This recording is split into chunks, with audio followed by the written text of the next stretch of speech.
Happy New Year! Welcome into Deb's Kitchen. Want to welcome you into the New Year day with a traditional New Year's recipe, and it's called Capirotada. Basically, it's a bread pudding, Mexican bread pudding, and on this occasion I make it annually for my brother. He prefers, his birthday's on December 31st, and he prefers this for a birthday cake. So I call this Richard's Capirotada. Okay, step one is we're going to prepare the bread. As you see, I have 2 loaves of French bread. You can use different kinds of bread. I've seen people, I use like the bolillos, the Mexican little French breads, whatever you have on hand. I was even thinking of using my rosca de reyes, king's cake bread that's left over because it's dry. And one of these loaves is going to be toasted, basically dried out, and one is going to be fried, and we're going to combine them for a capirotada. As you can see, the ingredients here, these are the ingredients I use to make my mother's capirotada. You can use different ingredients. I basically use brown sugar, raisins, cinnamon, the piloncillo, and that's another type of a raw brown sugar. Cheese traditionally is used. I use sharp cheese, and I use slivered almonds.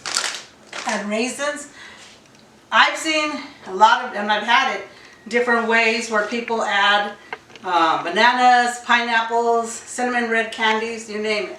So it's all depending on what you like, but this is my version. I have the heat turned up to medium high, and I'm just using some vegetable oil. I've already put it in enough to cover the bottom of the pan, enough to fry the bread, about a ½ inch. And basically we're going to cut up our bread into slices about this size. What would you say about this? About 1 inch or so. Yeah. This is a delicious bread pudding. You have to, and you either like it or you don't. Some people don't like it. Some people say it's too soggy, but I don't like mine soggy either, so I cook mine longer. Okay, so basically you're going to take each slice and cover it. We're just going to lightly fry these. So as many as fit comfortably. Okay, so half of this is going to be put, I'm going to use one of those, and I'm going to put them in, line in the tray, and I'm going to put them in the oven to toast. Okay, so I'm lining half of these on this board here. I'm going to stick it in my oven, and I kind of have it high because I want this toasted. So I have it at 400, and I'm going to put these in. I'm going to start off with about 11 minutes. And in the meanwhile, let's check this bread. I think I'm turning up the heat. It's not hot enough. So you kind of have to go by your own, gauge it.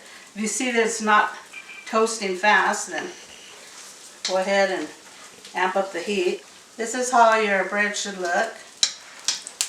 And you might need to add oil because it soaks up the oil. Some people don't want to use oil because they're watching their, what do you call it, fats, whatever. You can toast it all if you want, but I don't think you're going to get the same richness as you get by adding oil. Okay, so these ones are ready to come out. And I just basically throw them in a dish until I fry up the whole bread. Okay, I have a 2-pound block of cheese. And I'm probably going to use half of it. And I use this slice to get pieces like this because I'm going to pocket it in between, nestle it in between the bread. And it's going to melt throughout the bread. And you're going to have that cheesy goodness. Make sure to watch your bread because I turned it up high, and as you see, look, one of them got ruined. So I turned it back down low, and this is what I have. And this one is going into the dumpster. Okay, now we're gonna make the, while the bread's finishing toasting, we're gonna make the syrup. And this is 8 cups of water. So I'm pouring it in a heavy pan. I'm gonna throw 3 sticks of cinnamon. And when the water starts boiling, then we will be adding brown sugar and these piloncillos. See, they're dark brown cones of raw sugar. Very sweet. It's just like brown sugar, but... Okay, I'm checking this bread. It's been in there 10 minutes, 11, and it's toasted, as you can see on one side. I'm going to turn it over for a couple more minutes, about 5 minutes. I have 2 13 by 9 pans that I'm going to be putting it in, because as you know, my kitchen is under construction. I'm relying on that little oven, and normally I make a big huge pan, but we're making 2 little casseroles. Okay, I'm checking cinnamon sticks. They're just starting to boil, so they're going to turn the water brown, but I'm going to put those piloncillos in here because they take a long time to dissolve. And this, interesting little side note, you see me using this heavy duty pan. This is the old-fashioned pressure cooker before Instant Pot. You would put it on, the ceiling ring's gone, long gone. So I've had it since I was married. And you would put it on here, and then you close it, and you push this little handle here. There used to be a little round silver gizmo that it would jiggle when the pressure was building, and the steam would come right out of here. So that's where the danger was, where people would get burned once the steam would come and you'd walk by. So I only used this probably a couple of times till I had that fiasco, and now it serves as my handy dandy heavy pot. So I'm adding in my piloncillo, and I'm just going to keep stirring them to their dissolve. And at some point I will be adding more brown sugar. Let's see how it comes out. Okay, you see it's starting to come to boil. The water's turning brown, and I put these in and they're going to start dissolving. And I'm probably going to add about a half a bag of brown sugar and then see how it goes.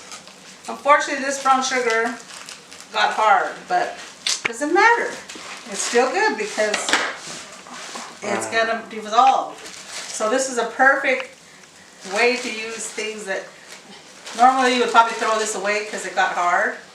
And sugar is something that does that if you get moisture in it. But my mom always taught us, waste not, want not.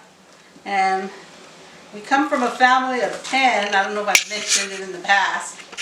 We had 10 siblings and my 2 parents. We lived in a 4-bedroom house. And my mother had such a big heart that even though our house was crowded to maximum capacity, she would take in families that were displaced, had nowhere to go from the church that we knew.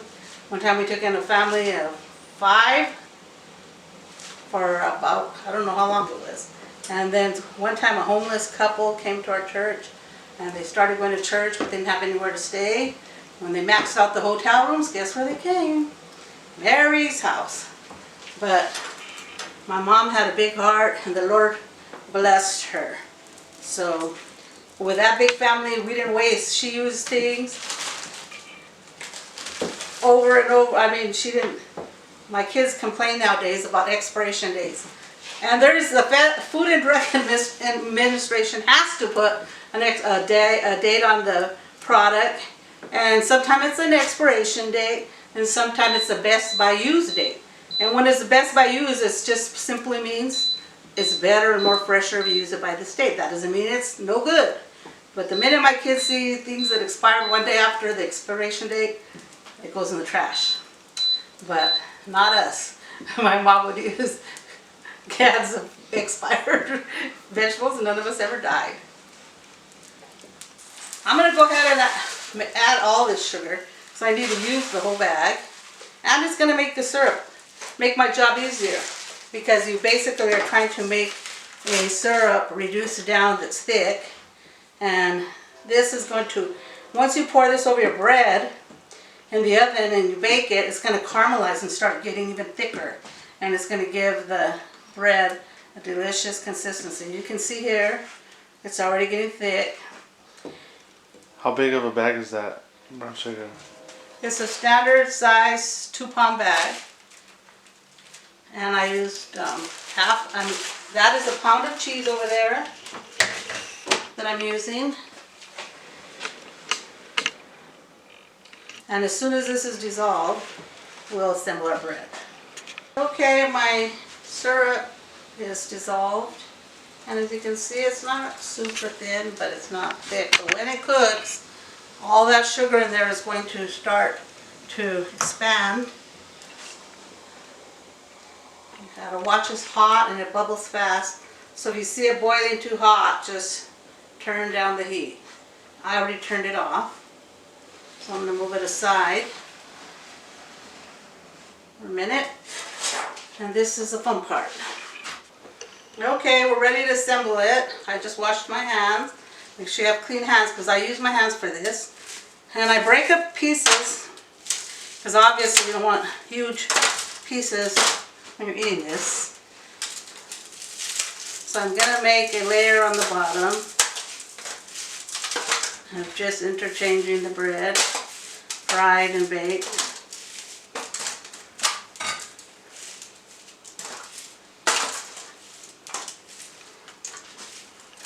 And then we're going to put some cheese on top and some raisins. And I have 1.5 cup of raisins there and a cup of slivered almonds. You can add any kind of nuts you like. And you could add different kind of fruit, but I'm going to put some raisins first, because we want to mix them all through the bread and make sure it's all in there. I love raisins, so it gives it a delicious taste. Then I'm going to throw in some cheese all over. Make sure you get cheese, because you want cheese in every bite. So basically, then I'm going to get some of my syrup.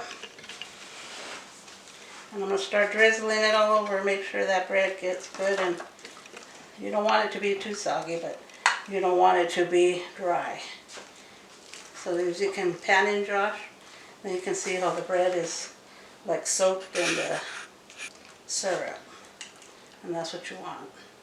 All the pieces to have some syrup. And that syrup that gets on the bottom, that's going to cook and caramelize. Okay, now I'm going to add a layer of almonds.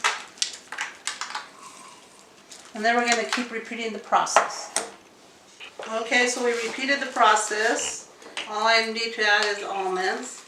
And I'm making 2, so for this one I'm practically using all the almonds. So when I make the other one, I'll just eyeball it. See how it looks. If you like a lot of almonds, put more. If you like less, don't.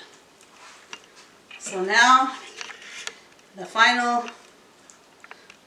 drizzle, you kind of want to see the syrup, because it has to, when it's baking, it's going to soak into the bread, and it's going to cause the bread to expand and puff up. And if you don't put enough, it will be dry. Okay. Think as long as it's all covered and you see it soaked in, but we don't want to fill this to the brim with syrup. But look in there and you can see that the syrup is about halfway up the pan, and the bread is soaked, and when it starts bubbling, it's going to bubble up to the bread and cause the bread to expand. So now I'm going to put this in the oven, which I preheated. Okay, we're going over to the convection oven. 350 is preset. I'm going to start it off at a half-hour time. And I'm going to keep an eye on it. I might put a piece of foil on it to start it off. So probably I'm going to put a piece of foil on it for about 15 minutes. 15 minutes after it's toasted a little. Okay, I'm going to, like I said, I'm putting this in for 15 minutes and then I'm going to cover it with foil. The reason I'm doing this is because this little oven, I haven't, you know, it's close to the element and I don't want it to dry out. So we will do that in about 15 minutes. But if you like this recipe, don't forget, like and subscribe, share. I'd be interested to hear your comments on what you like to add in your capirotada. So I'll see you in a little bit. Okay, I'm checking my capirotada and I see that it needs a little more fluid. You see, it's already absorbed and you don't want it to be too dry. So I'm going to add a little more syrup. Between the two pans, I'm going to use all this syrup. Okay, so I've added probably about another cup of fluid. You can see that it's kind of come up around it. That's what we want to see. And now I'm going to cover it and cook it the rest of the way. Okay, here we are. Here's the finished product. As usual, my son had to go somewhere, so it's only me. And I don't really know how to zoom it, so maybe let me see if I can pick it up a little so you can see it. He showed me how to zoom it, but I don't want to ruin it.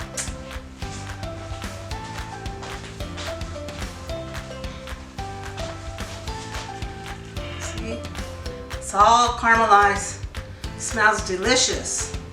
I'm actually going to take a little taste out of the corner because I have another one in the oven anyway, so I can tell you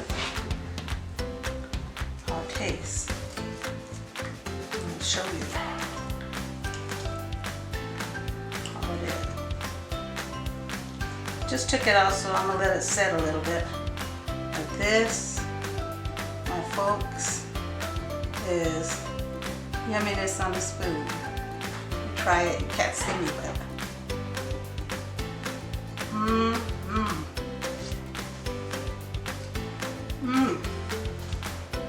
Gotta make this. Traditionally, I think they would get it on Easter. We always made it on Christmas. So whatever your tradition is, bon appetito. God bless you in this new year. Pray that there'll be better things ahead for everyone. And don't forget, like and subscribe, share with your friends, and make this dish and let me know how it comes out. God bless you.